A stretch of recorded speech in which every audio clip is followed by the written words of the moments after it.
Hi friends, कैसे हो आप लोग? प्लीज़ मेरे चैनल की सब्सक्राइब, लाइक, कमेंट, শেয়ার। মূলাল ঠাকুর জন্ম ১/১/১৯৯২ সালে একজন ভারতীয় অভিনেত্রী, যিনি প্রধানত হিন্দি এবং তেলুগু চলচ্চিত্রে কাজ করেন। তিনি টেলিভিশন শো অপেরা মুঝসে কুছ कहती ये खामोशियाँ 2012 এবং কুমকুম ভাগ্য 2014-16 এর মাধ্যমে তার অভিনয় জীবন শুরু করেন। পরেরটির জন্য ঠাকুর একটি পার্শ্ব চরিত্রে সেরা অভিনেত্রীর জন্য ভারতীয় টেলিভিশন পুরস্কার জিতেছেন। মৃণাল ঠাকুর জন্ম ১/১/১৯৯২ সালে। তার বয়স অনুযায়ী ২০২৫ সাল অনুযায়ী তার বয়স ৩৫ বছর। জাতীয়তা ভারতীয়, পেশা অভিনেত্রী, কর্মজীবন ২০১২ সাল থেকে।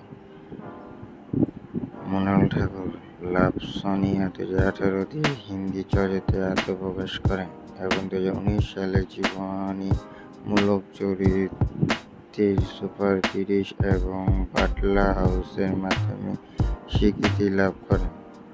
ধারাবাহিক ব্যবসায়িকতার পর তিনি তেলুগু রোমান্টিক নাটক সীতারাম 2022 এবং সাফল্য অর্জন করেন, যা তার দুটি সাইমা পুরস্কার জিতেছেন। মৃণাল ঠাকুরের মহারাষ্ট্রে 1992 সালে 1 আগস্ট তিনি মারাঠা হিন্দু পরিবারে জন্মগ্রহণ করেন। তিনি saint Joseph convention school, Jalgaon এবং মুম্বাইয়ের কাছে বসন্ত বিহার হাই স্কুল পড়াশোনা করেন। সুনাম সনাতন না করে কেসি কলেজ ত্যাগ করেন, কারণ তিনি সেই সময় টেলিভিশন কর্মজীবনে ছিলেন।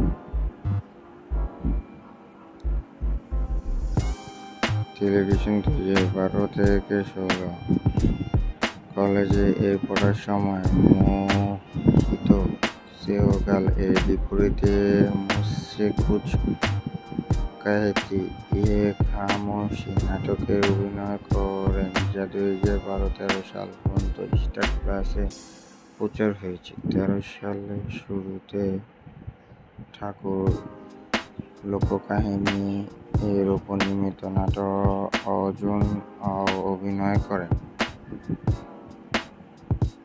প্লিজ মাই চ্যানেলটি সাবস্ক্রাইব, লাইক, কমেন্ট, শেয়ার।